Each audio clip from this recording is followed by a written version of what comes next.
Hello, welcome to Slamfire Radio. This is episode 551 for April 17th, 2024. I'm one of your hosts, Adriel. Dave. It's Dave. Oh, is that me? I'm scrolling. Hold on. No, See? I was on the wrong page. Hi, everybody. I'm Random Dave. I'm Kyle. I'm Kelly. Kelly.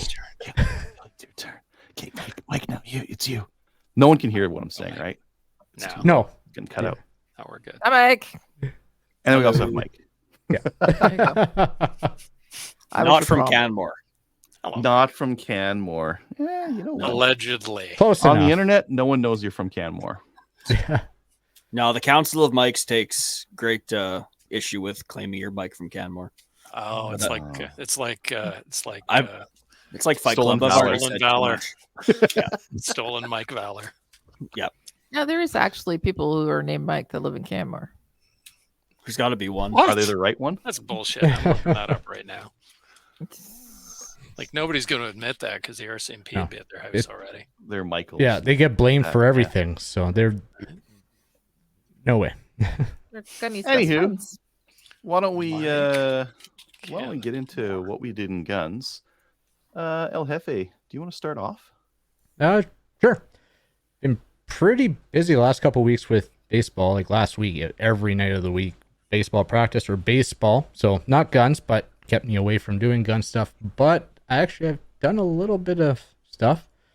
For work, I actually started listening to an audiobook called With Winning in Mind. And of course, it's on the bookshelf, but really good.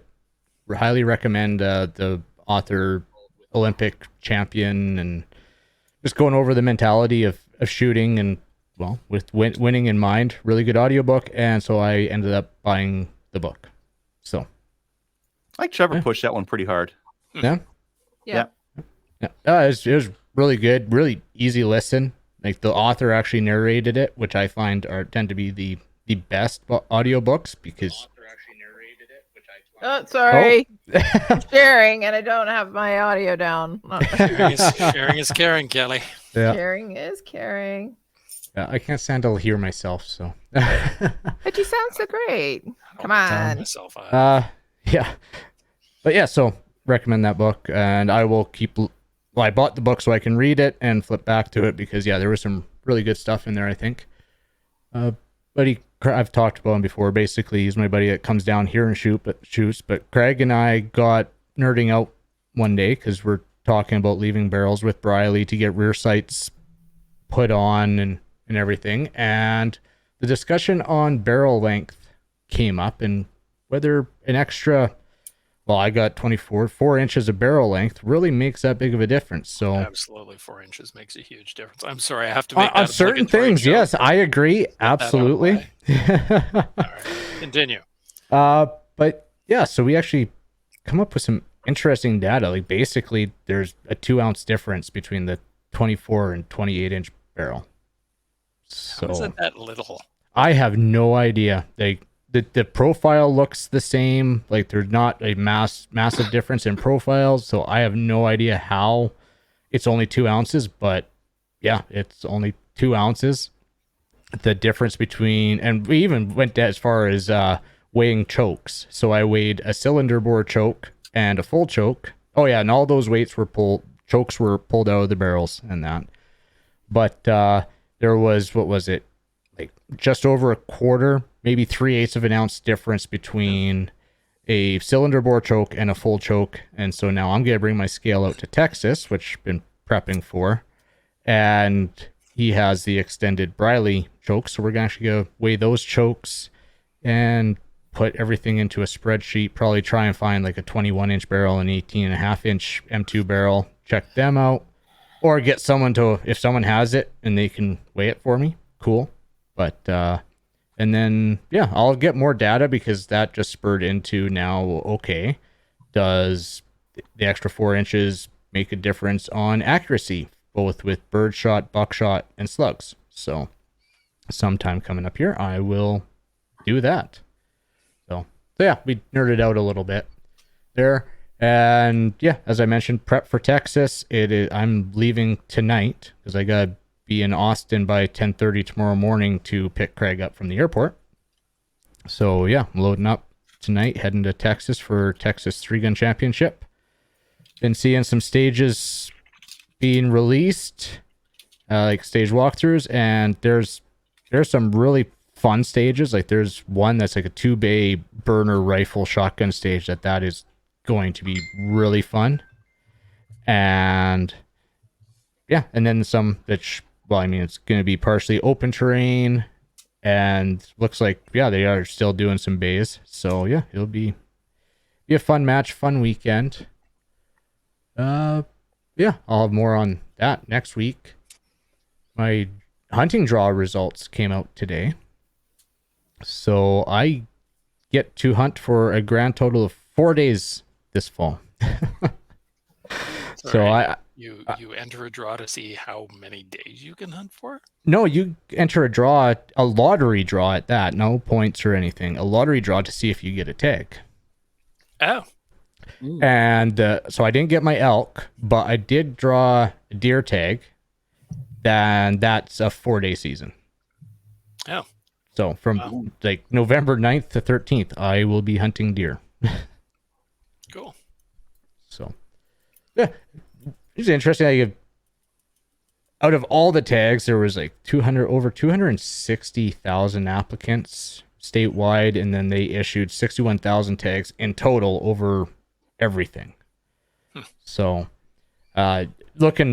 deer was my higher probability of drawing. Elk was really, really low probability of drawing. Like it was like down to like 1-2% probability. But the deer on some of them, and I got my third choice, so I almost didn't even get deer, but that was up to like 20-25% when I was applying.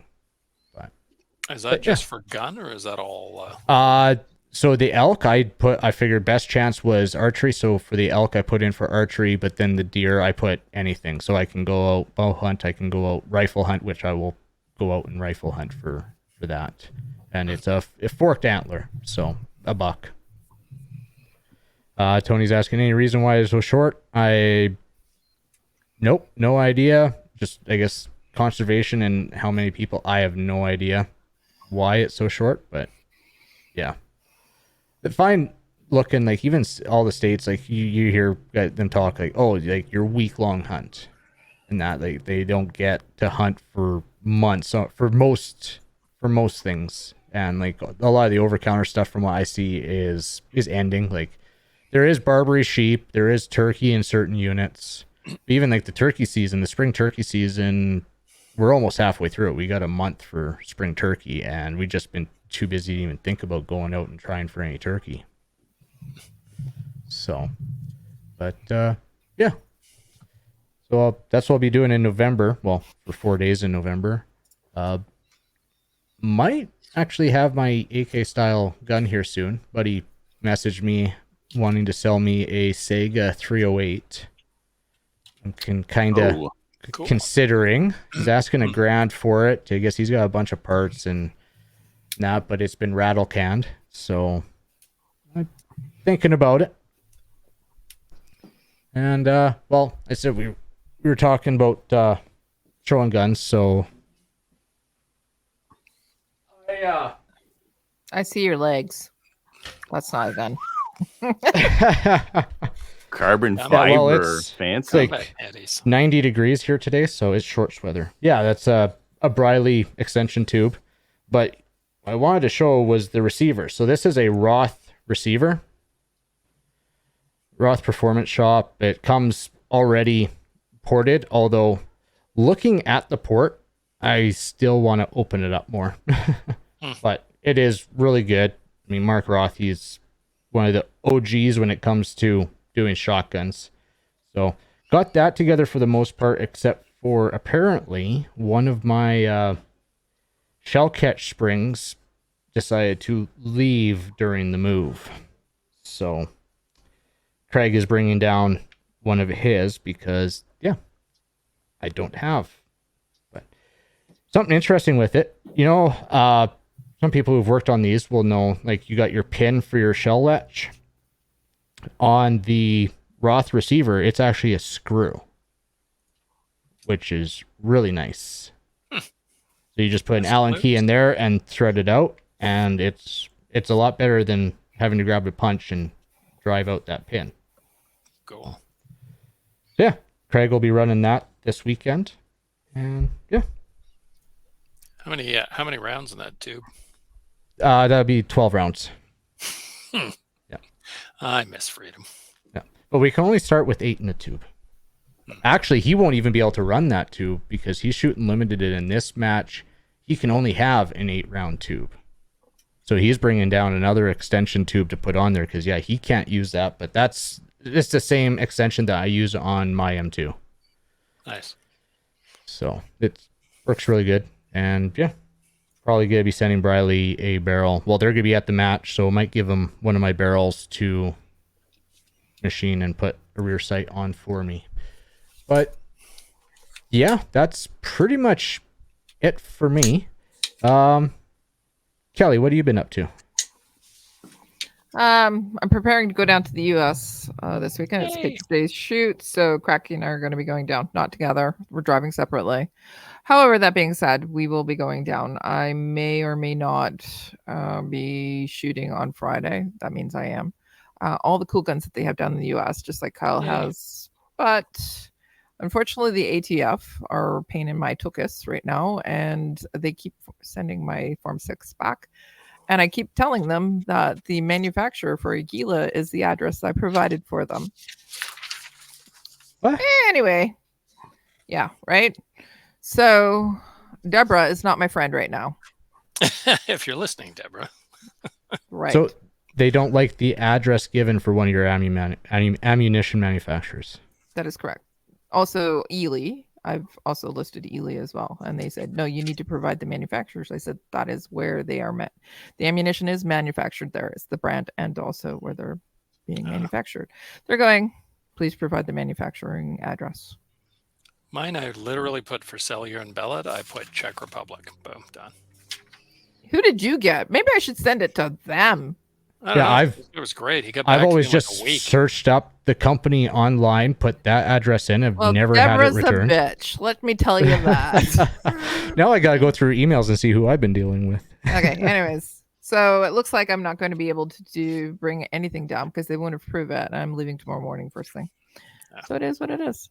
I just messaged our friends down in the US and said I'm not bringing out a couple of other things that I've been doing recently. So we have a couple of Ontario events up on Maple Seed. I'm going to be doing putting together a couple more Eventbrites for the other shoot bosses. Yeah, they owe me. And I'll do that tonight and send that out. And what else? Oh, I was at the range this past weekend. We had orientation for our new members at FRPC. Was able to do that with them. I was stationed on the rifle range and got to put through about 24 new members at FRPC, which is fantastic. Lots of people joining, which means that maybe the wait list will open up soon. And I also chatted with my papa. Looks like I'm going to be doing a club of ATT. Yes, we still do those because people are still coming to the range and joining the range, and they have firearms, pistols, which is a good thing. So we're going to be doing that. It looks like we're going to be doing that on June 2nd. Yes, June 2nd. So I'm going to do that. But I just was chatting with my dad last night, and he says, hey, would you like to go to the range with me? I need to sight in the new Seiko that he got. He won that. Yeah. Anyways, he won a brand new rifle, a nice little one. It's 6.5 Creedmoor. And Nice. yeah, I said, well, are you rich? And he says, no. I said, well, why'd you get that? And he says, well, I need a different caliber. I said, okay. 6.5 is the same price these days. I know. Yeah. But we're going to go to the range on the 2nd, right after we do the club level ATT. And I'm going to take him and he's going to sight in his brand new rifle on the rifle range. He's super excited to do that with me. What else? Yeah, that's it. We got some exciting news happening, or some exciting things happening with Project Maple Seed. Dave may want to talk about that. I'm not sure if he does or not. Anyways, whatevs. So for the And listeners, Richard asks, does anyone down in the U.S. have a Winchester Wildcat you can borrow, Kelly? Jesus I'll go hide Christ. now. Well, Stacy did just message me back and she said that we do have loaners. Yeah, I need to get ammo too. I'll just go to the gun store there. I know them. Yep. We can get ammo and guns and we'll have a fantastic day. I do. I think that's about it. Yeah, I've been to the range, volunteered to do a couple of things. Range days, National Range Days on June 1st. Don't forget about that as well. I am Yay. going up to our nation's capital. I'm going to be going up to Ottawa to do it because we got bouncy castles and cotton candy. So, and Uh-oh. Is the location downtown? no, No, it's I thought not. that's Sure. where bouncy castles are. Yeah, that's usually when the truckers Yeah. strike, though, or Hot the tubs. truckers blockade. The hot tubs. No, I wish they would have a hot tub. No, it's out at EOSE, which is out near Umbrum. So it's a little further from Ottawa. But again, we have bouncy castles. So it's going to be fun. That's it. Nice. Yeah. Oh, yeah. I'm supposed to say who's next. Adriel. That's a thing we do. You pass it on to the next person. Whatevs. That's been 2 weeks. I completed a PAL course. Next one's coming up on the 20th, which is this weekend. See, I am into the part of the season where every weekend is something gun related. I started 3 weeks ago. Yeah, I'm there. I will emerge in September, I think. Hopefully still married. And yeah. You say that I'm every done year. with it. I do, but I it's just because I can't believe I get away with so much. That's really why I say it every year. She's If a you good look at my woman. calendar. Lucky man. Yeah. Yeah, completed that PAL course, went well. Had a beer with Tony. That was a week or so ago. He was in my neck of the woods, so we're just like, Hey, let's go Tony. have a beer. I reloaded some 9mm and 300 blackout, and I was like, the cases were kind of Cool. crappy looking. And I was like, I got the buffing wheel right there. What if I just put them on there? So I hit them with the buffing wheel. They're very shiny, very shiny. Nice. Can you individually buff each one? Yeah. It took way too long, but like running them through the dry tumbler, like they came out clean. They didn't come out shining and like glistening like they did after the buffer. You just need one for each mag that's all shiny. The rest of them can look like crap. Yeah, just the top one, right? The Yeah. rest of them are just you're total showing them scum. off. Went and shot up some gophers. First ones of the year. Just kind of nice. The grass is crispy. It was dry, and there are grass fires galore that are going to be happening this spring. We're getting a bunch in Ontario. We're already started about a month ago. Yeah, we're there. But yeah, got some gophers. Shot my buddy's. It's got like a gray birch takedown setup. It was quite nice, and shot that. And while I was there, I picked up a PAL course gun. I thought this was going to be like an Enfield 303. It is, but it's of the P14 variety. Yeah, so this is for the people out there who don't know. The P14 is a Mauser style 303 British. So it's got the two lug. It's got all that kind of stuff going on. The thing I like about it that I didn't know beforehand is that disabling it for PAL and that kind of thing is like super duper easy. You just pull the firing pin over. Whoop. Let's try that again. Pull the firing pin up and over, and then just unscrew this part here. And that just kind of takes out your firing pin and spring, and you don't need that part. You just there. Because the safety's on the gun. So you still have a manual safety that you can use. Now it's still going to cycle ammunition. And there's your safety. Bolt locked, safety off. So this isn't a concern for most people, but it is for me because being able to quickly disable a gun and have it ready for a PAL course is kind of nice. Not that I'm going to be using that thing for anything else, but if I wanted to sell it or something like that, got out of PAL instructing, I could just put this doohickey back in there and it's good to go. Someone else can use it, right? Neat. Organized my AR parts. They were I had them in baggies in a bin, and it wasn't very well organized. So I put them in one of those like fishing tackle clear Plano boxes that has all the little dividers in it. So now it's all super well organized. And I needed to do that because I built my Raven. With some of the parts in there. Yeah. So the gold kit came in. A couple of quick notes about it. So yeah, it's empty.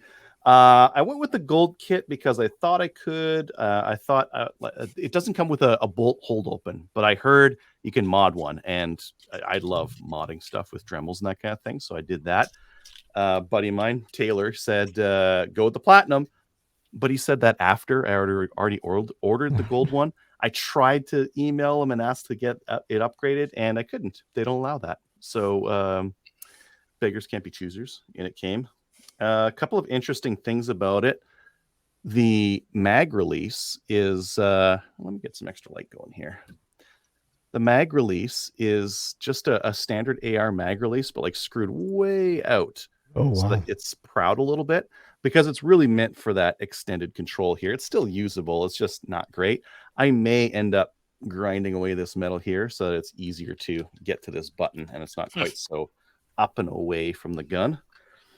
The bolt release, you have to mod that as well. And you can see there I had to chop it down a bit to get it to kind of fit under that shelf so that it could fit in there. Otherwise, it wouldn't work. But it does work. Now I can pull it back and hold it, or you can hit the ping pong paddle and off it goes. And I just have side charging for now. I don't know if I'll get the rear charging option. If you get it from them, it's super expensive and not great. I think it's like $130 or something like that, and it uses spring clips instead of a latch. You can get a DPMS one and mod it like a very specific one. It's got the right length, and then you just have to Dremel a couple of things. Or I'll just run the side charger. This is like a lot of the guys. I'm on a Facebook group of builders of these things. A lot of guys are building them to be like super nice rifles that like don't scratch or anything like that. And I am going to scratch the fuck out of this thing because it's going to be used for 3-gun. It's going to be used and abused. So I don't really worry about that stuff. I worry more about like basic functionality. I've got my Gucci AR barrel on there. I'm going to make this thing restricted because I don't care. If I'm going to go to the range for 3-gun, I'm bringing restricted guns anyways. Who cares? So lock up the case, put a couple trigger locks on there. Who cares? This barrel cost me, I think, $400 when I bought it, and that's what they're going for right now. It's a Rainier Arms match or ultra match barrel. Can't remember. But yeah, they're like a $400 barrel. They're still a $400 barrel. It was really accurate for me when I got it, so I'm gonna keep using it. I don't know. And then, I threw a stock on it, threw a grip on. I don't particularly care about these things too much. I am not going to be sticking with this scope.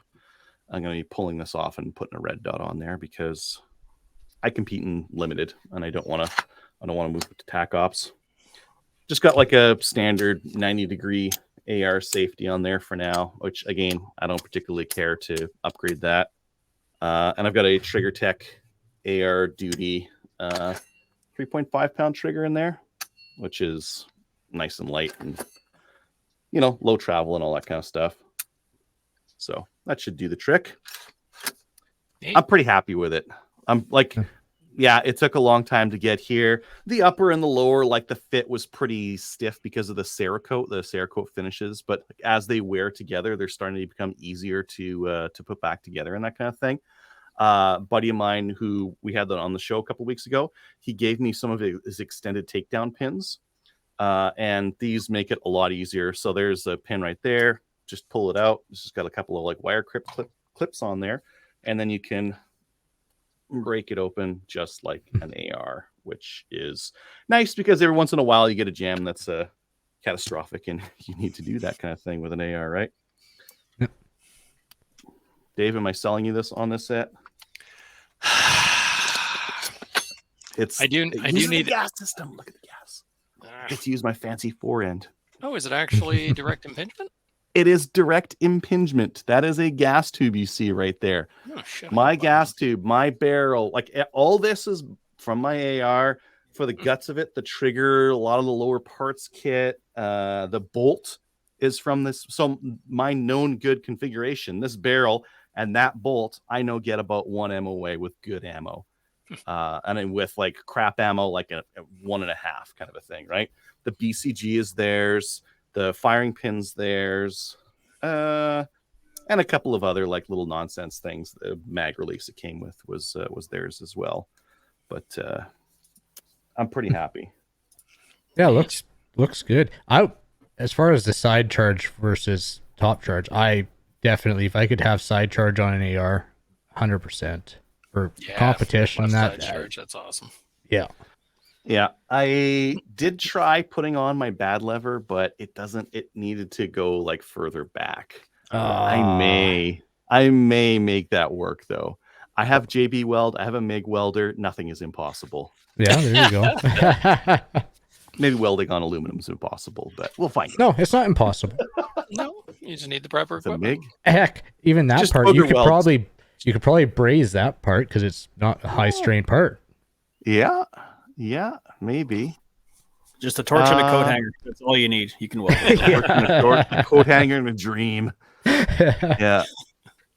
No, it's looking pretty good. So now I gotta wait because I opted to go restricted. So now I gotta I've got some stuff over to the verifier they actually have to make a new entry in the FRT for that rifle because there isn't a Raven with a 16-inch barrel. Nobody's made it restricted. No one's dumb enough to do that, right? Yeah. Everyone's like, oh, if you're gonna go restricted, go really short. If you're gonna go 16-inch, why don't you go 18.5, right? I didn't want Yeah. to. I want What a stupid country to be alive in. Yeah, I agree. Anyways, yeah, so I built that. I do have an article on huntinggearguy.com with some build notes on parts required. There's a couple specialty parts that you may need depending on what you have in your AR. So I took note of those and kind of put them all in there. I just, as the show was starting here, bought a Sig Romeo 5X for it. That's the Sig Romeo 5, but it takes AAA batteries instead of 2032s. It puts them in the base underneath the sight, which that works for me because I don't like for the riser. I don't care. It's always going to be on high. I don't need the option to go low on it. I already have low. Red dots are out here. It's got shake awake. It's got 50,000 hours of lifetime. So I'm going to leave it on the gun and just never turn it off and then just pick it up and use it. And then once a year, I'll change batteries out. And that's it. Just to keep it nice and simple. This weekend coming up, I have a PAL course on Saturday. The weekend after, Maple Seed doubleheader. The weekend after that, Chaz 3-gun match. It has begun. Yeah. How's the mini chop saw working for cutting brass? Yeah, still using it. Nope, I haven't moved on to normal methods. That thing cuts. So I've been using it for making 300 blackout, right? And I made about 200 cases, and I'm not going to need to make like 1,000. I think 200 is about all I need for this thing. Because again, I'm going to be shooting that gun. It's straight pull. I'm not going to be running through a ton of ammo with it. I'm not going to use it for competition. I'm going to be using it for hunting, close range, blast the deer in the face hunting. So I should be fine. You know, you can just buy brass. Or You literally I have 3,223 brass in my workshop, and I have an Amazon mini chop saw, and it just goes yip, yip, just cuts right through them like butter. I guess if you got time. Why are you doing this? Why are your children not doing that? I thought that's why. Oh my god. They're gonna have no fingers left by the time they're done. You're gonna put them on a mini chop saw with a case in there, and they gotta hold it. It's a cute little chop saw, but it'll take your finger off. How old are these kids now? They're old enough. Old enough to lose a finger? Yeah, they'll learn. Yeah, they'll learn quick. Right? They will. Well, yeah. I mean, you've got 10 chances. yeah, they got opportunity to learn 10 times. I think I get some patience for all the events I do on the weekends. I don't think I'd get any patience from the significant other for chopping my children's fingers off. No, one of the guys at work had his kids running the log splitter, and something went wrong. So I don't think he's heard the end of that, and that was last fall. Nothing was severed, luckily, but things were. Oh yeah, his wife was unamused. 5, 10, 20 years later, she's still going to be talking about that time you cut the kid's fingers off. Yeah. Never hear the end of it. Jeez. Yeah. Mike, do you want to go next? I guess I can go. What did I do? Well, I got my 6 mil Creedmoor, getting some load test development done on it.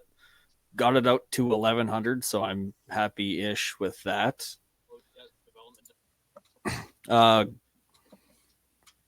Took the Voodoo out the other day. Got it out to 530. That's good. Nice. 530 yards on about a 12-inch plate. So I was happy to do that. And that was about it, really. I've been getting busy with work and trying to figure out the match schedules that are coming up, because once you start hitting that May, July, there's basically no weekends left. Yep. So I'm like timing like, okay, so I do this match, and then I'm going to take my optic off of this rifle and put it on this rifle, and then load development for that rifle. So I go put it on this rifle and shoot this match. So why are you taking it off? Why don't you just buy another optic that's the exact same? Because I already have 2, but they're on other rifles already. I have a short. So it sounds like you need more. Yeah. I'm probably going to have to pony up and get a couple more, because it's also time consuming. Mm-hmm. I don't have a Rival 10 yet. I'll have to pick one of those up. Cool. What's a Rival 10? The Apex Rival 10. So the guys that love mills were saying that I don't need 15 mils per rev. 10 is good, because that's all we use. So now there's a 10 mil or a 10 rev version. Mm-hmm. Same great quality, just less numbers to worry about. Yeah. Because that's what everyone's worried about with mills is math is super. Math is hard. The math is easier on mills. So I just started using mill. I just started using mill a little bit, and it has been actually incredibly easy, I found. I thought it was just it made it easier for like counting. Like you don't have to take your shoes and socks off, so you can count how many mils you need to turn it, right? Well, it's base 10, but at the same time, growing up, I can tell you if a target's 26 inches, but I don't know if it's 3.2 millimeters. I can't see in metric. I see in imperial. I'm the same, and I accidentally bought a couple mil scopes. So I'm just saying that 3 clicks is a mil, and I'm probably good. 3 clicks is an MOA, and you're kind of good in the ranges I shoot, the accuracy I get. It really doesn't matter. It's fine. What scope are you using that 3 clicks is a mil? Three clicks is an MOA, roughly, is what I was told. So Oh, okay. It's not that accurate though. Like if you do that for a long, like a lot of clicks, it's not going to work very good. I don't shoot very far anyway right now, so yeah, I think I'm okay. And my one gun I shoot long range with is MOA. So yeah, cool. Math is hard. What else you got going, Mike? That's pretty much it. It's been a short list. Cool. What about you, Dave? I'm not that exciting. I was out at was I on after we did the Toronto Sportsman Show? I can't remember. I was down at the Toronto Sportsman Show. I don't think so. It's been a while. With the ORA at their booth, talked to a ridiculous number of new shooters, like ridiculous. Like every second person I talked to had just gotten their PAL and was eagerly looking forward to being able to buy handguns in Canada again. So that was awesome. So a lot of F Trudeau's. So that was a very good show. I enjoyed it greatly. Mm-hmm. Did our ORA first event of 2024 last weekend, a plinking short range practice, 1,500 yard day. Had 26 shooters come out, which is the most I've ever had out at an event. So it was awesome. Unfortunately, I booked it the same day as our AGM. So that may make me unpopular with the rest of the executives. So I have to not do that next year. But great day. Absolutely flawless weather. A little cold in the morning, and it was like 12 degrees and gorgeous and sunny by 11 o'clock. It was just beautiful. Going to be doing a 500-yard practice day for the ORA, so that's kind of cool. Haven't done one of those yet, so I'm going to be setting that up for April-ish. It'll be up on the ORA calendar pretty soon. And looking at working with Kelly and Rick and The Problem and a few other, and Russ, to get known distances maple seeds going at Borden. So hopefully we'll have a day in June for that. So there'll be more coming on that. So 100 to 400-yard maple seed. Be cool. Yay. Yay. Going down to the States this weekend with Kelly for an apple seed. So I'm super excited about that. That's going to be a lot of fun. I'm going down with Mr. Brian. We're going to transit down because Kelly said we can't ride with her. So she's being I did all not say snobby. that. You totally did. You're such a snob. I think said that's I'm what she leaving said. on Thursday.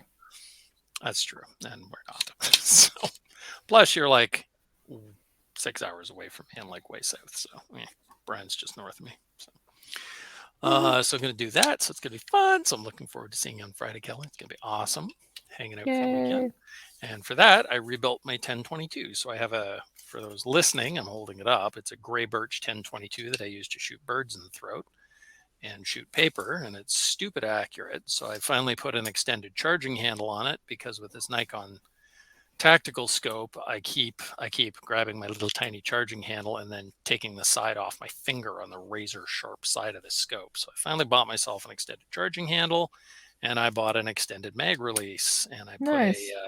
put a BX trigger on it a little while ago as well. Can you hold that up straight, please? I just want to see. No, back a little bit away from your camera. There you go. I just want to see your scope. Okay, that's all. Yeah, it's a Nikon Rimfire Tactical, and Yeah, no. they were getting out of them. They were selling them real cheap, so I think I got this for like 80% off or something ridiculous. It was so cheap, and it's a really accurate setup. I love this little gun. So, and I'd never gotten one of these mag releases before, and I decided to get one. Oh my god, it's so good! Just so good. Anyway, I'm very excited. It'll be sweet. And that's all I got.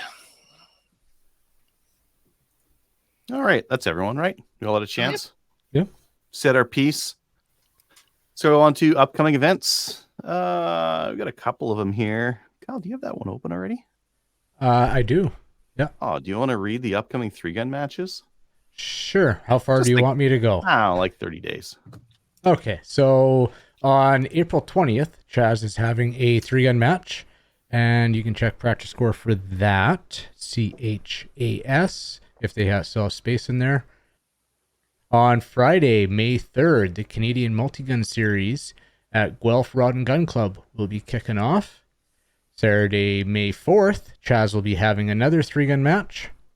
Saturday, May 11th, Sherwood Park Fish and Game Association will be having a multi-gun. And that same day, Mighty Peace 3-gun will be having their first 3-gun of the year. So I think all of those, except for Mighty Peace, can be found on practice score. Mighty Peace is Peace River. Basically, find them on Facebook or just show up at before 9:30 in the morning.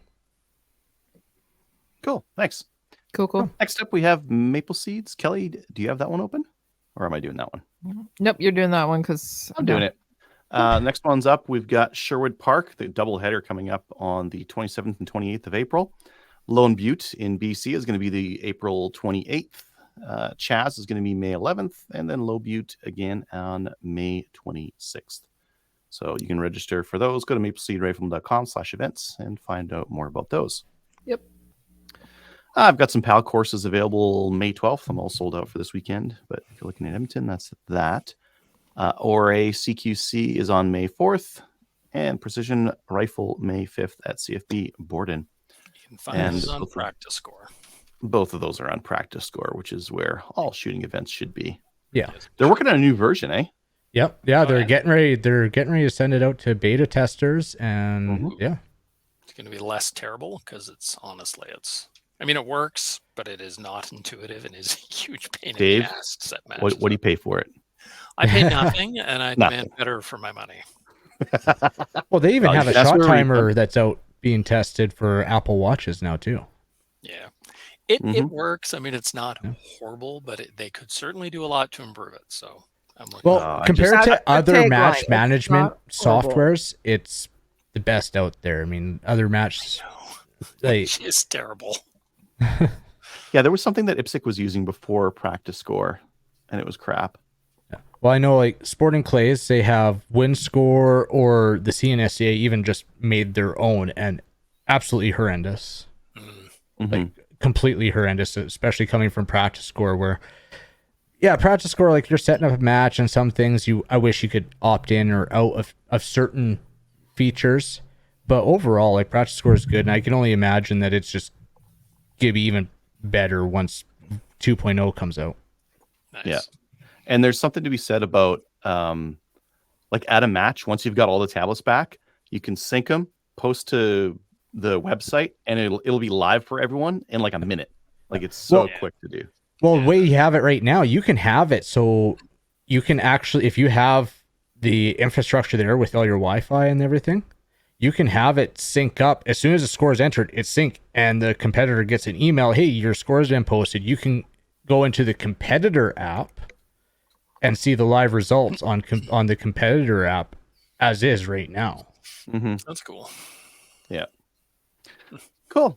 Let's get into the news. This first one's something from Reddit that I can't remember what I put in there. Oh, right. The CFP ATIP. So this guy did an ATIP for the CFP to find some information. This was information that they used to give away and they don't anymore. So he ATIP'd him to get it. It was like, how many calls does a month does the CFP receive? 60,000 on average per month. There are 60 call agents. There's an even split between the ones that speak English versus bilingual. The average call wait time under 5 minutes. BS. Maybe that counts like when handguns got frozen, right?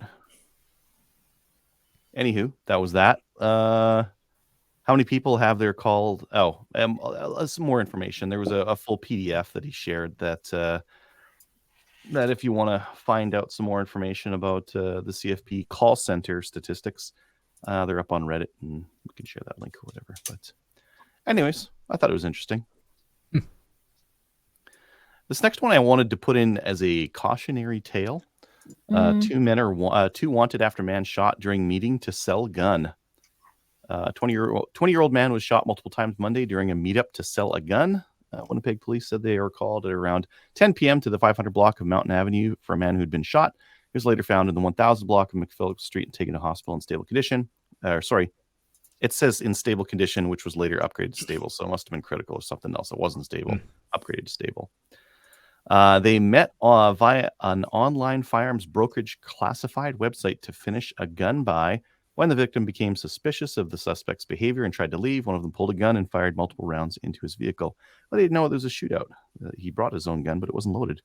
Should have, right? Tip. So basically, the guy was suspicious, and turns out he was right to be suspicious. Correct. Yeah.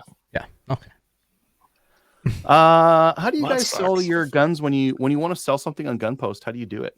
Because I have a way of doing mine that would make this not happen. Go to I the process- cops. No, Sorry. I process their PAL. You do the Yeah. online transfer with and you verify their PAL. And if Yeah. you verify their PAL, they're not going to be gangsters because now they've given you their PAL, right? There's a good chance that you have their information and everything. Yeah. Which is the way you have to do it anyway. So. Yeah. I mean, But what did technically, we do you could, before that? you I could, just always met in a public area, like at our Yeah. local Tim Hortons or something. for sure. But like before, I think like most people were selling via like Canadian Gun Nuts or something like that, something that had a trader rating for buyers and sellers. Yeah. So you didn't have to worry about it so much. Now with Gun Post and Town Post a little bit like taking over a little bit more, you lost that trader rating on your buyers. So that's how I verify my buyers is through their license. Do you think that if you process their PAL, he would have their names and everything? I think if he processed their PAL, they either have a stolen PAL, which they could just buy guns with anyways. And not only stolen and not canceled. Because if it gets processed through that online thing, it means it's been stolen or not canceled. So it's still possible. Like you could still get robbed going to one of these, but I would say the likelihood would be 1,000 times less. Yeah. Yeah. I'm just reading through like, I'm reading through the article. I'm looking at who the suspects are. Mhm. And yeah, I'm just saying, well, they can't name them for one. One's a white male that was wearing a white hooded sweater, and the other was a male in his 30s wearing dark clothing and carrying a long gun.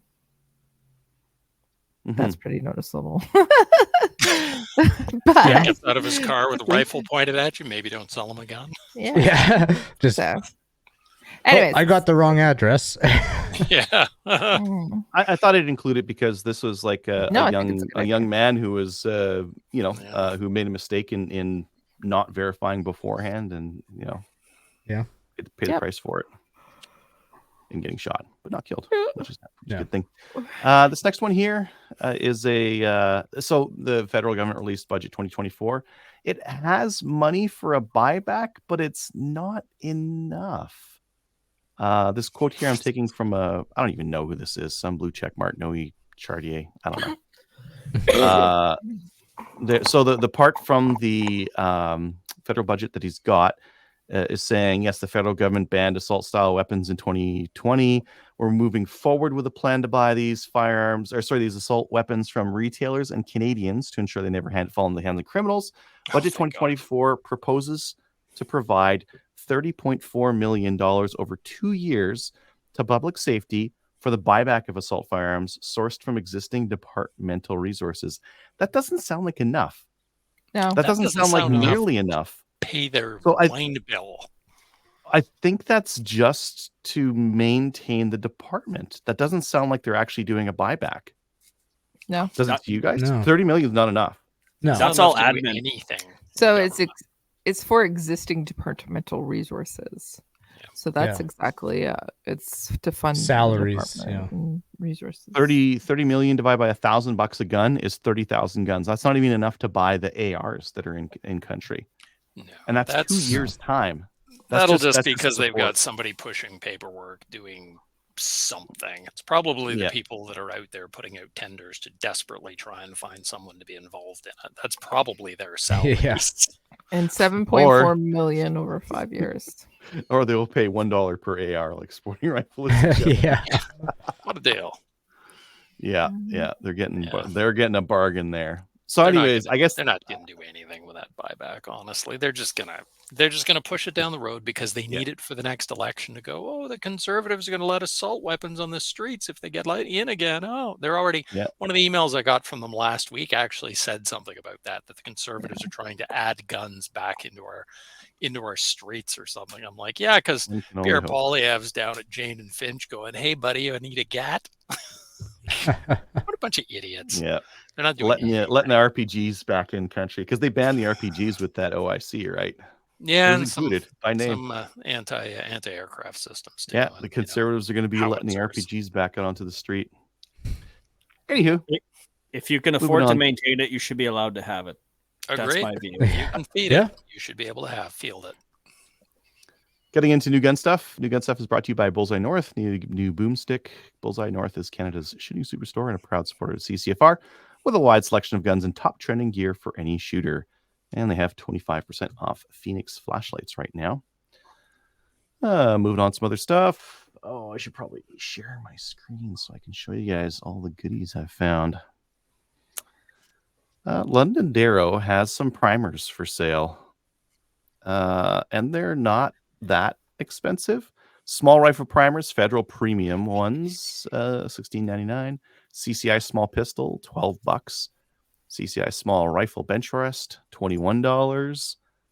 Small pistol, Magnum pistol, Magnum small, no large rifle in there, but they got some primers anyways. This next one here, Rangeview had kind of an interesting one. I wanted to show it. They have a used Seiko TRG M10 sniper rifle deployment package, military LE test gun. So this is a pre-owned. It comes with 3 calibers, so it comes with 338 Lapua, 300 Win Mag, and 308, all in a kit for the low price of $17,000. That is really cool, though. That's cool. It is really cool. Yeah. That's government pricing right there. No, they had to pay more. That's the used price. Practice Score V2 we mentioned already. They have a recoil shot timer for Apple Watch that's coming out as well. That's kind of neat. SFRC has the Mossberg. Am I sharing? Oh, I'm not sharing my tab. Let's stop. Present, and let's do this again. The whole freaking window. There we go.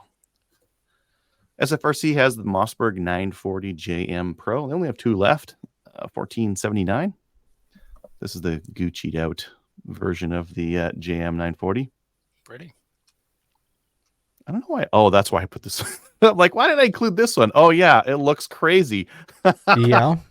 Northern That it Elite does. Firearms has the Revolution Armory MP12 PA Defender 12 gauge. It is a what is this like? That New York Interesting. one. Right out What's of that? Terminator. Interesting. Yeah, interesting. Yeah, it's out of Terminator. It's out of what's the one where they got to get out of New York? Escape from New York. Escape from New York. Escape from New York. Holy Get crap!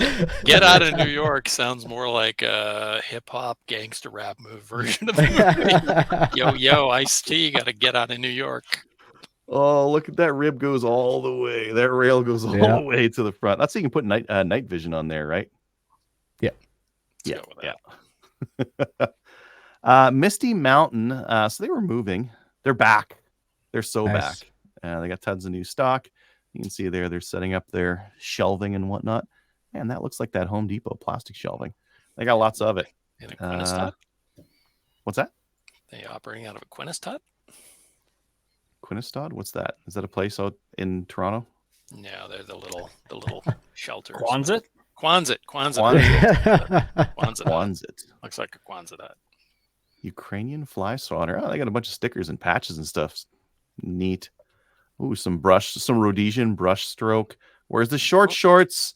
Let's get Gavin Missed on that. Yeah. opportunity. Wait. No, they have to have it, right? Oh, yeah. They got it. Brush stroke. Show me the short shorts. They're probably sold out. Why do you buy anything else? No one wants this other stuff. They want the short shorts. They do. I mean, pants are Pair of just scissors. shorts that haven't made it yet. Oh, you Pair got of yeah. scissors. You can Good do to go. cutoffs. I really don't Well, I'm want not doing cutoffs at Rhodesian $200 though. cutoffs. Yeah. Well, You're cutting off 130 $100 right there. Oh, that's too much. It's too much. I'm not cutting that stuff off. Brushstroke Daisy Dukes. Yeah. I just picked one of these up. Cabela's has their Wild Wednesdays. They got the Sig Sauer Romeo 5X Gen 2 red dot sight. This one doesn't have like the caps on the elevation adjusters. It's just got them open. So grab like a rim of a 9mm or a 22 or something like that and click it over. They're 1 MOA clicks though on this bad boy. So Oh, wow. yeah, don't go crazy with those clicks. And hopefully you didn't want that much precision because you're not getting it. Yeah, when I saw that, I'm like, oh, 1 MOA. Like I don't mind half an MOA, but 1 MOA click adjustment is just Wow. That's what my C79 is, and it works just fine. Yeah, yes. Out to a kilometer with 1 MOA clicks. Works great. Sure. Yeah. And then they also have the Cabela's shooting mats on for $59. So if you're listening and you're going to go do a maple seed, go to Cabela's today or order one online and do like the local pickup or whatever and grab one of their shooting mats for $59 because it's the cheapest and they're nice and big and cushy. Yep. Snag one using our link. Yep. Yeah. You can find it on the website. Well, right now our link isn't working, so just Why is that? some affiliate network nonsense. Oh, okay. Anywho, main topic time. Not this topic. We want to talk about gun shows with Mike. Right? Okay. On that note, I'm going to bounce. See you guys. Me too. All right, later, Dave. I have to. Hey, Dave. Okay. See you. Yeah, you guys Bye. got to go drive down to the U.S. and you don't like Mike, so clearly you can leave. Actually, I really like Mike. I just I don't like like the Mike, drive I like down to you. the U.S. Anyways, bye, Come on, guys. I'm driving tonight too, and I'm staying. Yeah, you're already in the state. See you Friday, Kelly. I will see you Friday. Bye. Bye. So let's get into our main topic. Mike, we wanted to get you on to talk about a little bit about the current state of shows, future of the shows, gun shows. That is, if we should continue doing what they do and all that kind of stuff. We're both on a Facebook group of people who are looking at kind of trying to create a new kind of show for Western Canada. So, where do you want to start? Current shows? I think we have to talk about the current shows and the fact that if something doesn't change, there will not be shows. I think there's still going to be there's still going to be shows. So like the Stony Plain show I was at a month ago or something like that. There's lots of people there. There's lots of people showcasing kind of like garage sale stuff, right? Guns and ammo and reloading dies and old stuff and that kind of thing. Yeah, but what was the average age of your average vendor? Varied, but on the older side. And the customers are definitely on the older side as well, because a lot of the stuff that people are selling is stuff that collectors would want to buy. Like, ooh, here's a lever action Winchester 92 still in the box commemorative edition. Like that kind of stuff was what I see typically at events these days, right? So you don't see a slew of Cooey 60s and Sporterized 303s? Yeah, those two. Yeah, lots of those. Lots of lever actions. Lever actions, ammo, optics that haven't been in production for 40 years. Mm-hmm. If you just got they took your course, they just got their PAL. If they walked into your average gun show, they're going to say, is this all there is for the Canadian gun community? Yeah. Because they don't know anything. And people do go to gun shows just to find out, like, I just got my PAL. What do I do? Yeah. There's a lot missing from your average show is the easiest way to put it.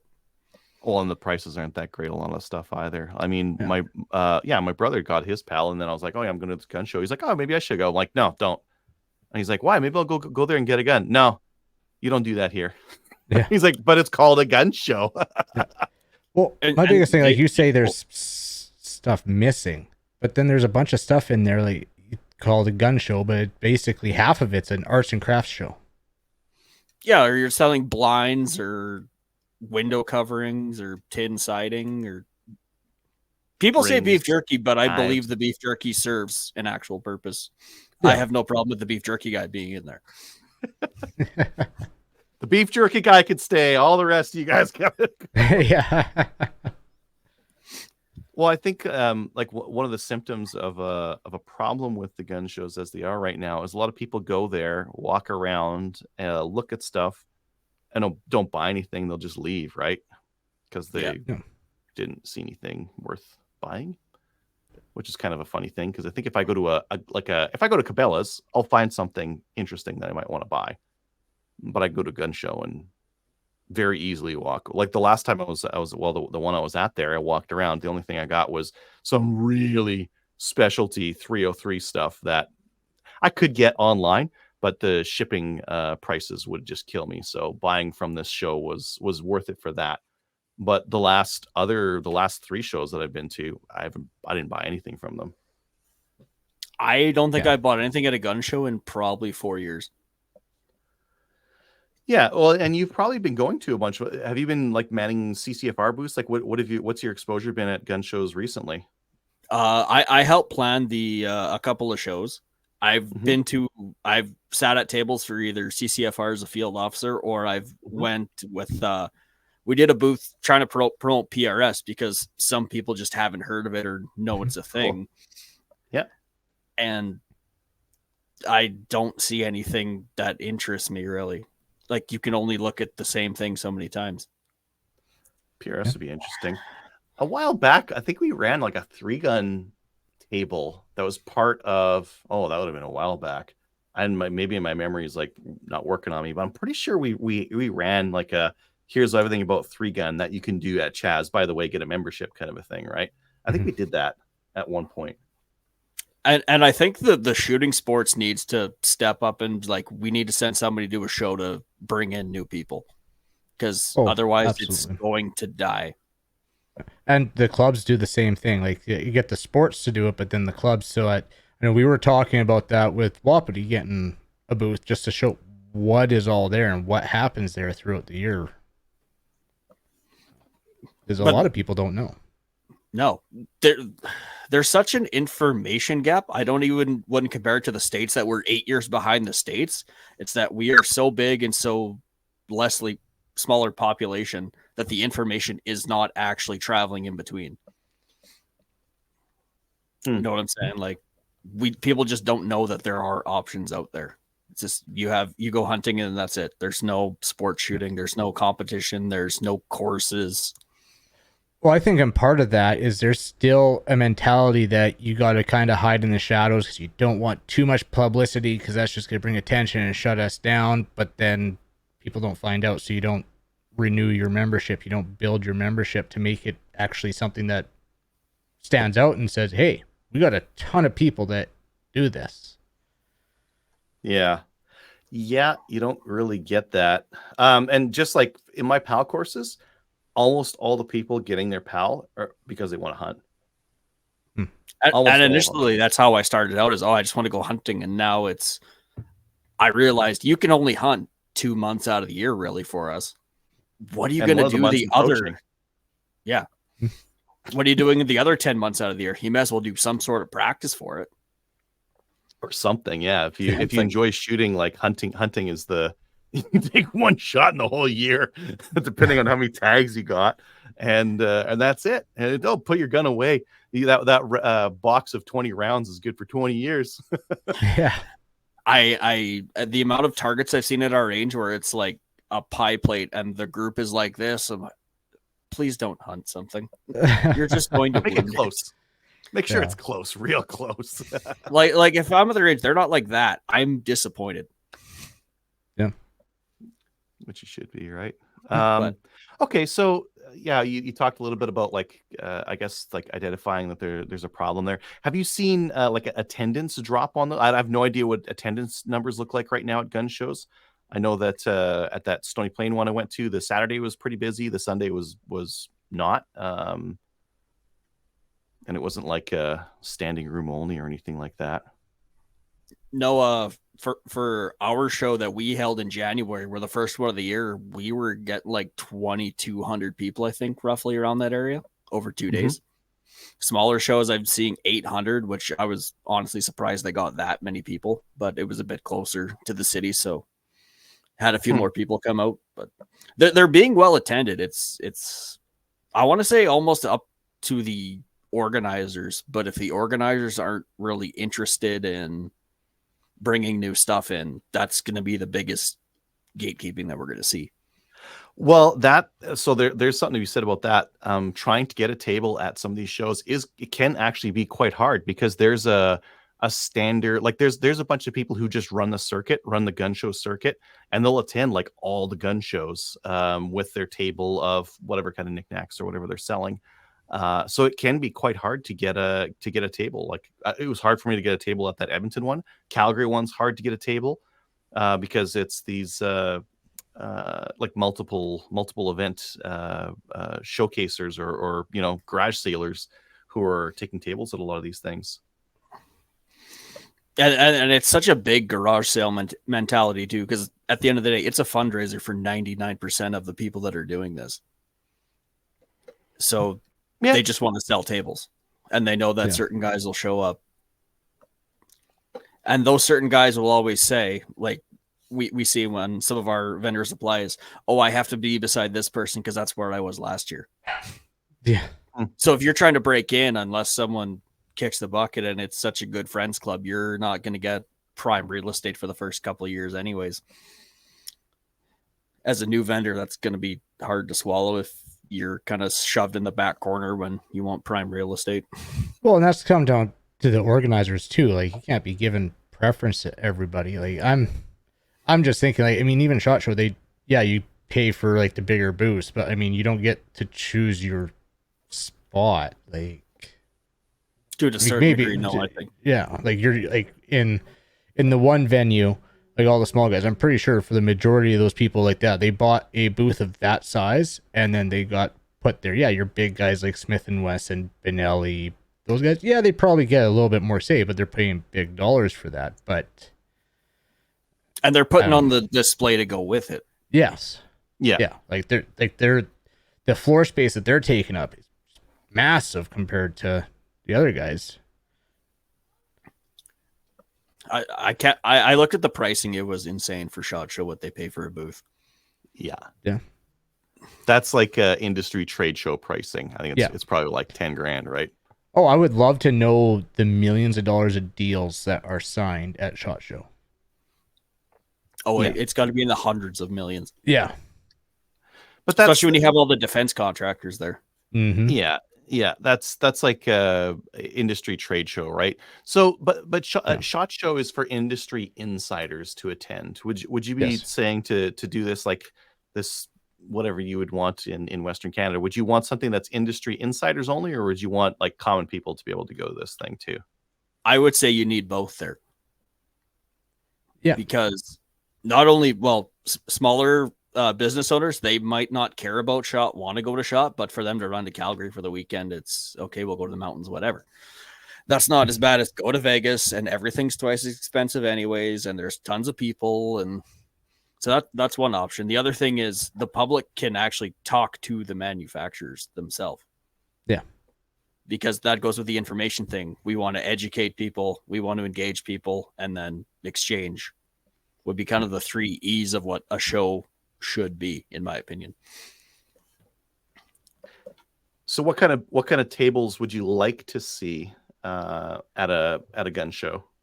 I'd like to see in for this proposed show that people have talked about in Calgary, you have your manufacturers that have their nice trade show level booths, but at the same time, in say one hall over, you can still have people that want to just bring in their 20, 30 rifles, throw them on a tablecloth, say, this is what I got. I don't have an issue with them coming, but I think it would be good for the whole kind of community as a whole if there's a lot more cross-pollination in between what's going on. Because guys would think, I wish there was something that would do this, and then you walk over and you see a manufacturer that has the exact thing you wanted, but you didn't know existed. Now you've made a connection and say if it's some manufacturer, they can bring their products right to the people, answer all the questions, and then if there was enough people there, say, we have a dealer here, go to booth XYZ. You can walk out the door with one. Retail, so have some retail presence so that people can buy stuff right then and there, new stuff. Yeah, new and used, have both, because then you're going to draw more crowd too. Yeah. I think it'd be cool. Like Richard's mentioning that he's saying all the trade shows he's exhibited at, first come, first serve. And I think that would be a mistake because I would rather have all the people who have like a table of guns that they're selling in one spot. Because if I want to look at a used gun and I want to find like a Winchester 94, I want to look at all the ones in the gun shop. I hate having to, there's one in this corner, there's 3 over there, there's 2 in the hall over. Like having a little bit more planned out locations of like on a per product basis would be nice because it would just make it easier. Put all the ammo guys in one spot, put all the dies in one spot. It would allow for easier cross comparison. And it might allow, I need a Winchester 94, but I'm looking for something in a name weird cartridge.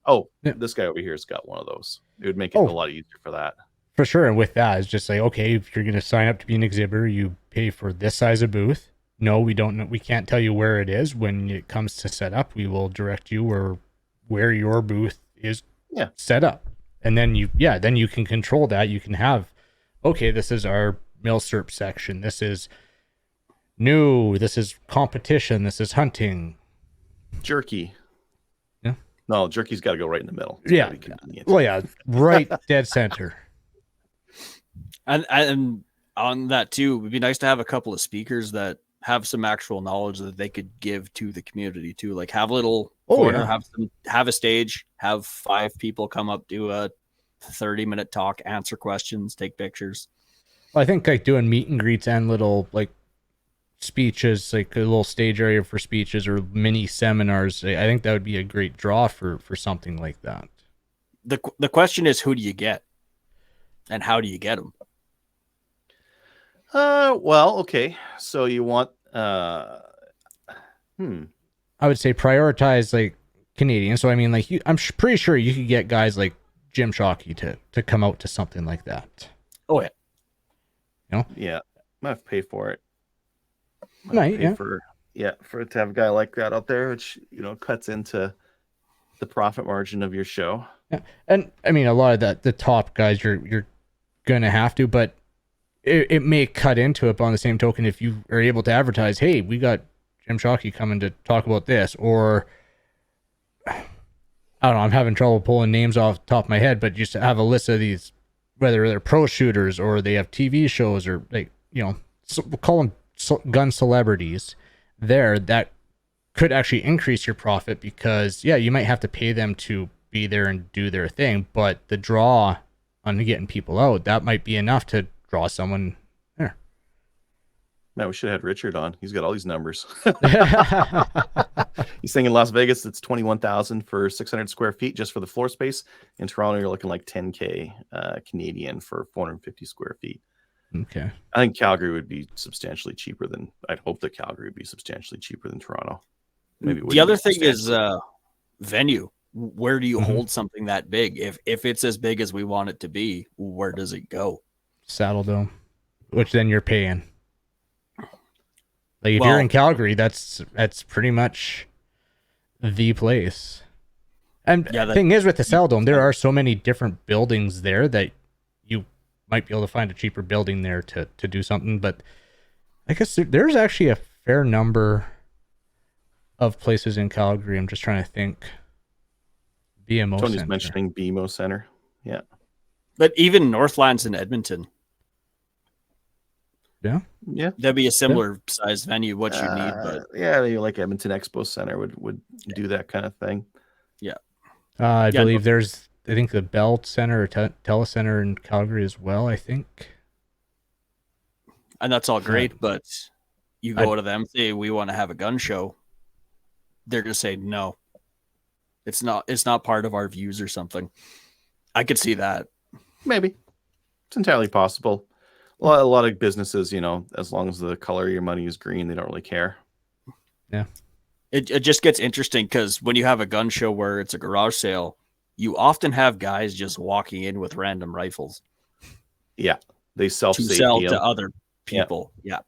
And that's fine when you're in the show, but when you're trying to get into the venue, there are sometimes issues with that. And when you buy the gun and the guy walks out with it. Yeah. Yeah.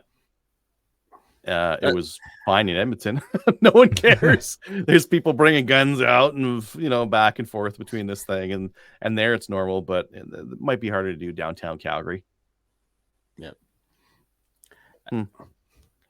Have the variety of what's available change substantially, because I think that's our biggest issue. Because eventually the old guys that are all running this circuit, there's a huge amount of knowledge there. I don't want to kick those guys out. Was it when the Roman Empire fell for 60 years, we forgot how to make concrete or something? There's a knowledge there that we don't really want to lose. But at the same time, if they're the only ones putting on the shows, the only ones vending at the shows, and generally 50% of the people that attend the shows, there's not going to be shows left in 20, 30 years. Well, no. Like, not enough people are going to say, I'm just going to go get a table at the show that weekend, when you could just rip and sell everything on Gunpost or take it to an auction. I think a big thing is getting, like you were saying, getting the manufacturers out there to display the new stuff, because a gun show right now, that's not happening. It's literally a garage sale. And having the dealers there is fine and everything. I know I get disappointed because it's a garage show and arts and crafts show, and there's not even any deals to be had.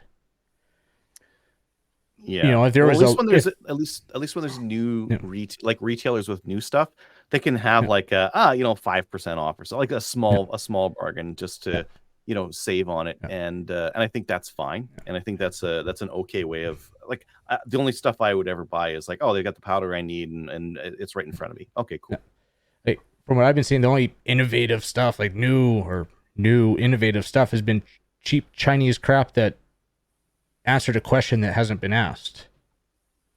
Sometimes I'm making that with 3D printing. So yeah, I like the idea of having more of your, I guess, catcom / shot show style, where you get your manufacturers out there and really push to have like even like your smaller, especially the Canadian manufacturers, get the innovative stuff out there, and then the big manufacturers that people can walk up and hold, like this new gun we just released this year. Yeah, we're not selling it here, but you can hold it and decide if that's something you want to go to that dealer over there and place an order, or they might have one there that they're going to sell you right now. Yeah, and we would want to highlight Canadian companies over everything. Because I know there's some really high-end stuff being made in Canada. Like you look at MDT, KDEX, IBI. We were talking on the pre-show, Alberta Tactical, although like they're kind of in flux right now. But I mean, like we got some good Canadian manufacturers, but I mean, besides those, I know there's other stuff that's being made and innovative stuff that's being made in Canada that doesn't get highlighted or isn't known about. And to that point, if we'd have to make something where the manufacturers are going to say, if I'm going to go to this show, there's moving expenses, there's flights, there's travel. What's my rate of return for showing up to a show like this? Yeah. Well, here's a prime example. And okay, I'm not in the PRS world, but I didn't know about Pristine until I went down to SHOT Show. Yeah. And okay, I'm not in the PRS world, but yeah, I mean, I'm still in the gun world, and I didn't have a clue on Pristine or who they were or what they did until I went down to SHOT Show, and it turns out that they make some of the best receivers out there. Where are they based? Chilliwack, where everyone else is based. Chilliwack is what's the big gun manufacturing state? Insert it there. Well, you got either Wyoming or Utah, basically, I think. We'll call it our Utah then. Who just picked up a hockey team, apparently.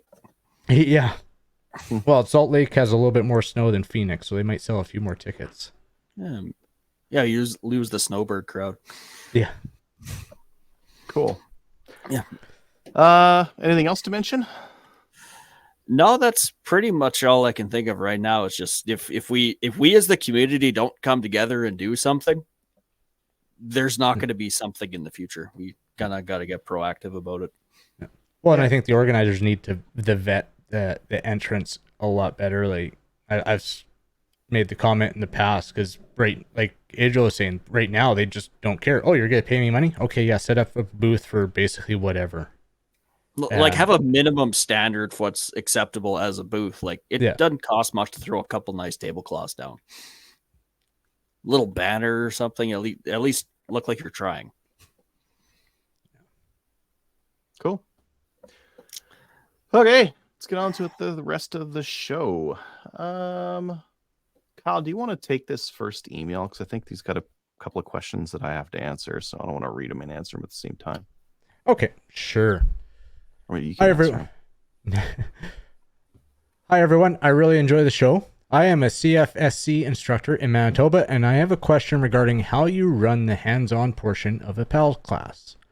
I have heard more than once on the show that you will always have a minimum one gun per person for the course. I was wondering how the logistics of this work. During my classes, I have an 8-foot table at the front/side of the room with 5 guns on it.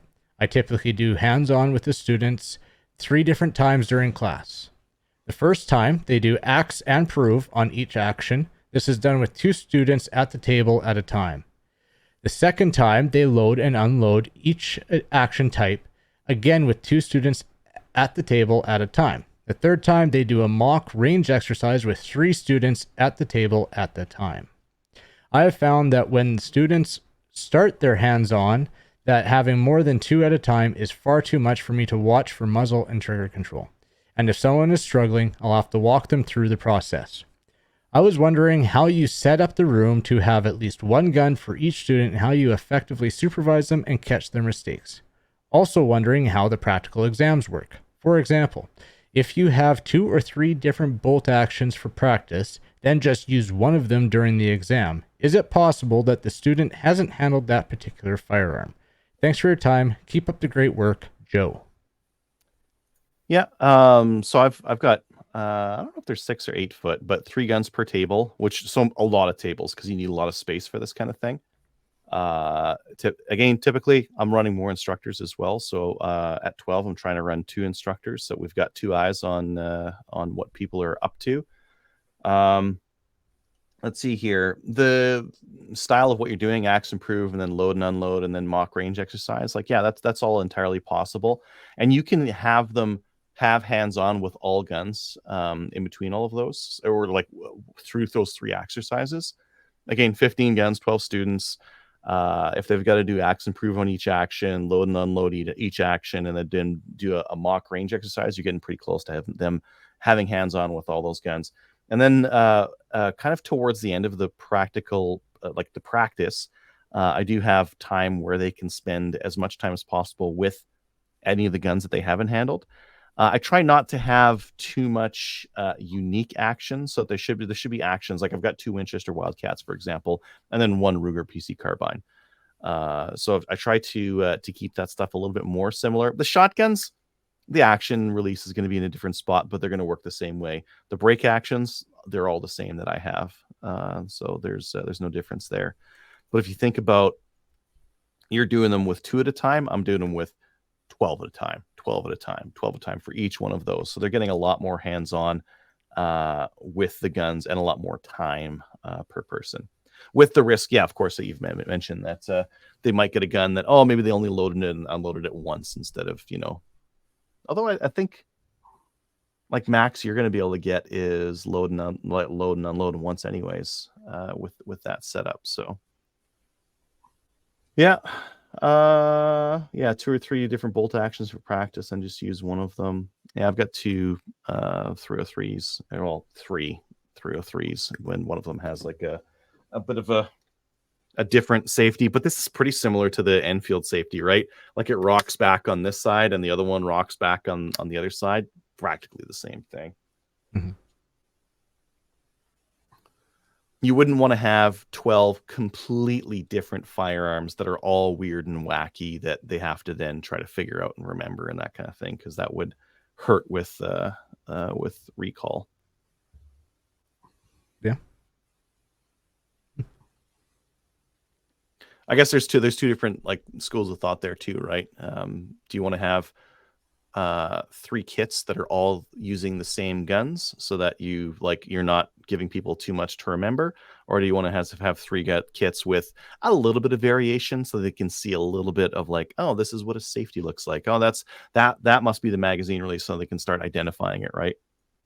So you had mentioned usually you have another instructor with you, so for the hands-on portion, how many people do you have at a table hands-on per instructor? I have 12 students. You're saying 12 students. Instructor. Yeah. Okay.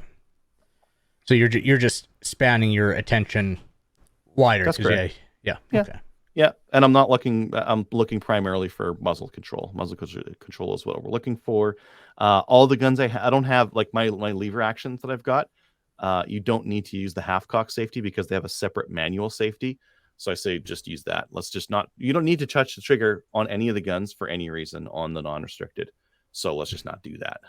So I'm watching for muzzle control, making sure that they're doing that correctly. I show how to load and unload on each different action type. People still make a mistake on it. And there's some like frequent flyers on people having trouble. The lever actions, like, okay, close the action and then load the tube. And same thing with the pumps, close the action and then load the tube. So if it's got a tube magazine, close the action, load the tube. Don't try to have it half open or something like that. You're going to jam it up, and I'm going to have to pull out my my de-jammer to scoop that dummy round out of there. But yeah, and then on the practical exams, there might be 2 or 3 kits that so far 2 kits is what I've been running, and I've been trying to use the easiest guns to use in the practical, so that I'm not adding extra stress to the students. Right.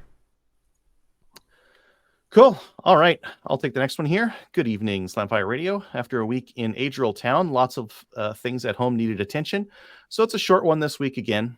I'm going to have a second trigger upgrade for the Kodiak K9 soon. Since Kodiak won't get back to me, I'll be slapping an ARPCC trigger in there as they cannot be reached to be consulted. My best wishes to Mo, and let us remember his silhouette with Italian pistol in hand, blazing through an IPSC course.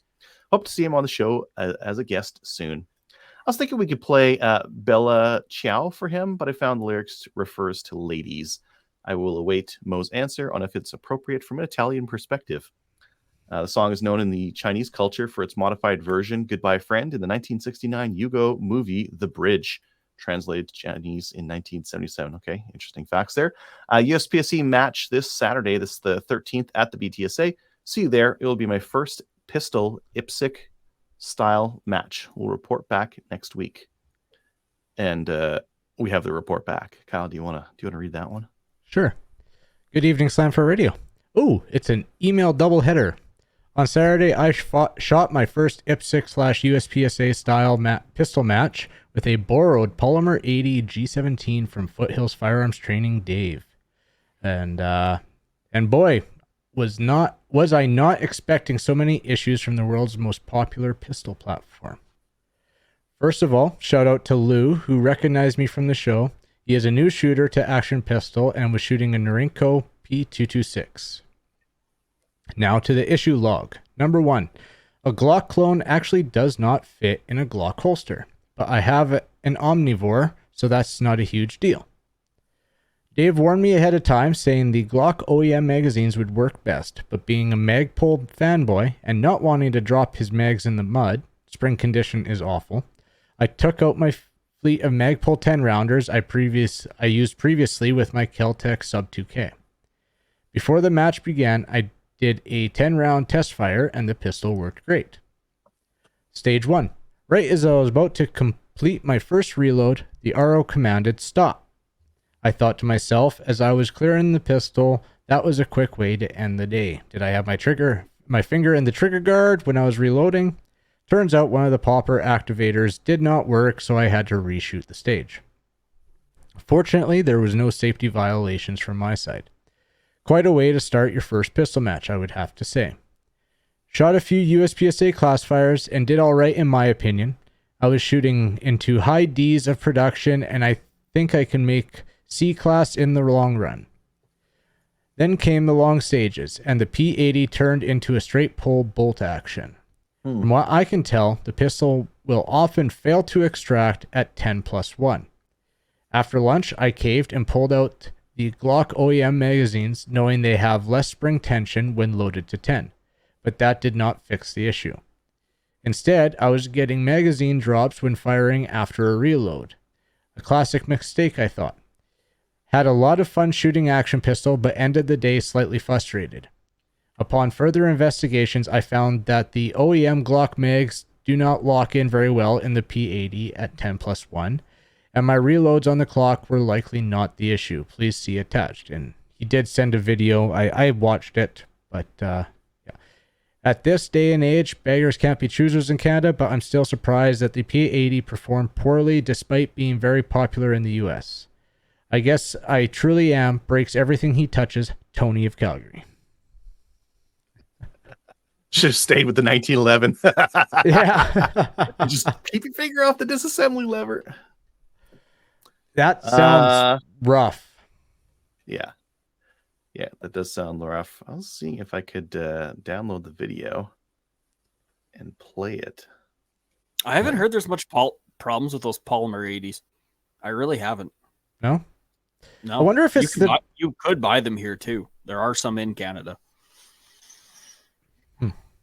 I think Saskatoon, there's a shop in Saskatoon that was just bringing in crates in before the ban. Yeah. Yeah. That was a thing. Yeah. I would have a look at the mag, see if you can slightly move, if it is riveted and not basically a single stack mag in a double stack body. See if you can move that slightly and just get a little bit more movement on that 10th round, because it sounds like, yeah, it's just like with rifle mags right now, I'll strip off a couple because a completely full on a closed bolt, you really got to hammer it home to get it to seat. So just to get a little bit of movement in there. Other than that, I mean, it's tough. It's a borrowed gun too, so there's only so much mods you can put onto it. I mean, Cool. Another thing is you could, if it was your gun, you could just, your mag catch, you could just start filing in there, so it doesn't have to be mag doesn't have to be quite so high to catch the mag. If it's a 10+1 issue, I think I would tend to shaving the follower or wherever it hits on the pin, so that it gets me, like, the mag is probably at like 10 when it should be like 10.4 rounds capacity. Well, it should be like 10.7, 10.8. Not 11 rounds. Not 11, but close to it. So you got that room. Yeah. Cool. Okay. Let's get on to YouTube and look at some of the comments there. I got it open. I'll do these today. 4 hours ago, Tony was mentioning, what was the scoring for USPSA multi-gun, and how would hit factor scoring change the landscape?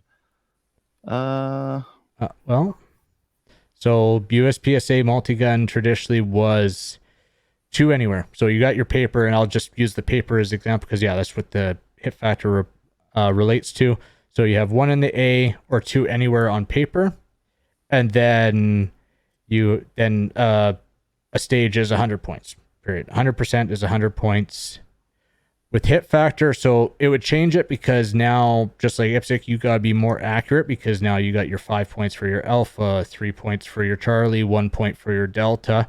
So not only does it slow up the shooting, require you to be more accurate, which is fine. It completely changes how you shoot it.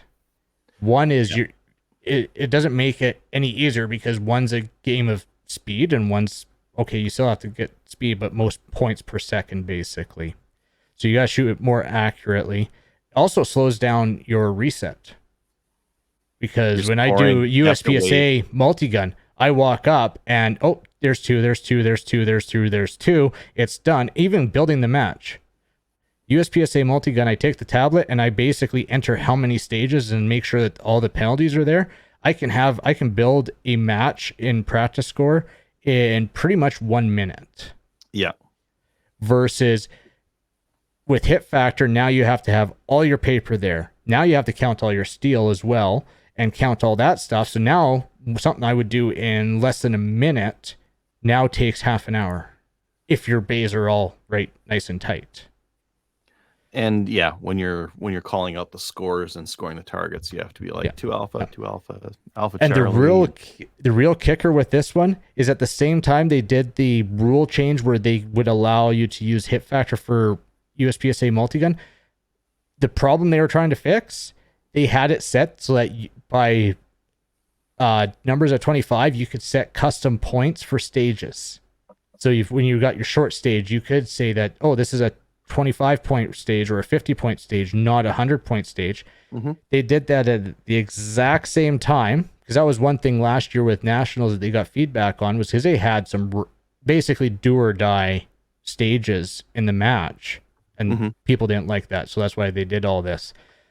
So that's the thing. At the same time, they had it so that you can make a stage, still have the same match, same style of shooting, approach it the same way, but with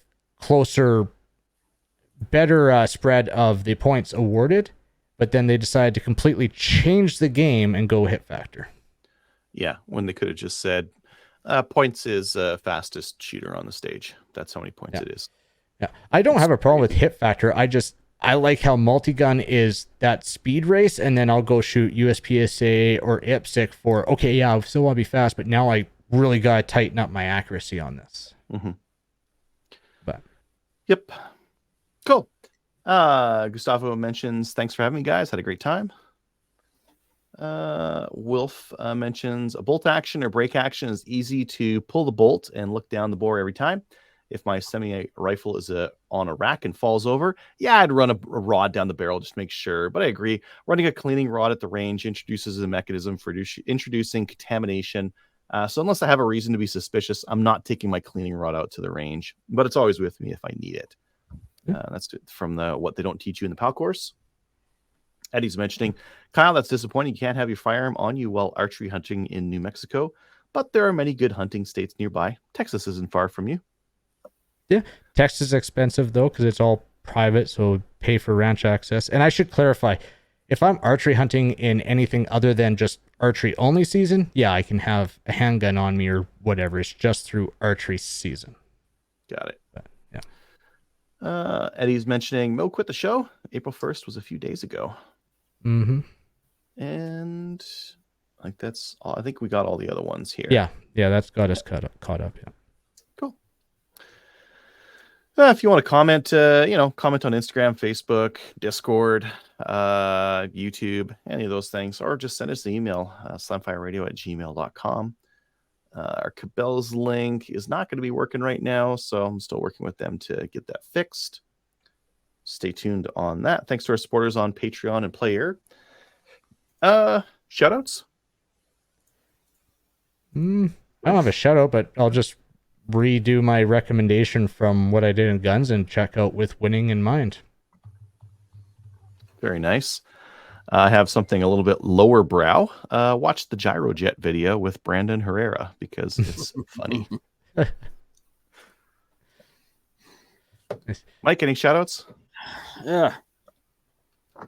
As of now, no, not really. I don't have. It's early in the year. We'll have time for shoutouts later. Yeah, exactly. All right, join our Discord server. There's a link to it from our website and all that kind of stuff. Watch us on Facebook, YouTube, Player. Join the CCFR, and we'll see you next week. Later, everyone. See you next week. See ya.